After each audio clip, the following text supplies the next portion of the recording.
My channel, my name is Avantika Mishra. आप सब देखिए AKP I mean Avantika knowledge plan. So friends, आज हम इस वीडियो में बात करने वाले हैं कि व्हाट इज जीएसटी, कि जीएसटी क्या है, इसके बारे में बात करेंगे। सो फ्रेंड्स, पहले तो बात करते हैं कि जीएसटी का फुल फॉर्म क्या था। तो जीएसटी का फुल फॉर्म होता है गुड्स सर्विस टैक्स।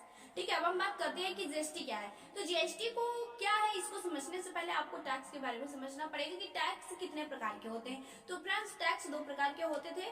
पहला तो होता है डायरेक्ट टैक्स और दूसरा आता है इनडायरेक्ट टैक्स। ठीक है, अब डायरेक्ट टैक्स में कौन कौन से टैक्स आते हैं उसके बारे में बात करते हैं। तो आपका इनकम टैक्स, वो भी डायरेक्ट टैक्स में आता है। प्रॉपर्टी टैक्स और corporation tax, wealth tax, gift tax etcetera, इस टाइप से जो जितने टैक्स आते हैं वो आपके आते हैं डायरेक्ट टैक्स में। अब हम बात करते हैं कि इनडायरेक्ट टैक्स में कौन कौन सी टैक्स आती है। तो ना, excise duty, custom duty, service duty, sales tax etcetera, इस टाइप से आपके आएंगे इनडायरेक्ट टैक्स में। सो फ्रेंड्स, इनडायरेक्ट टैक्स को ही हटाने के लिए जीएसटी लाया गया है।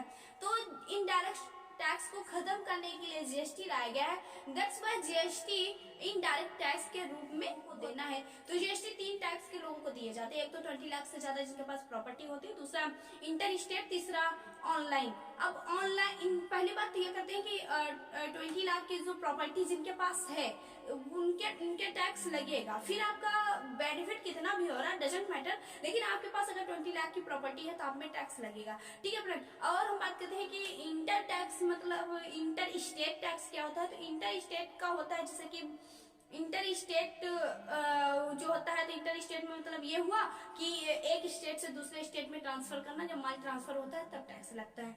और दूसरा ऑनलाइन का मतलब जोमेटो वगैरह ऑनलाइन करते हैं, देखा ना, ऑनलाइन जब माल ट्रांसफर किया जाता है उसमें टैक्स लगता है। जैसे जोमेटो वगैरह ऑनलाइन करते हैं तो उन लोगों में टैक्स लगता है।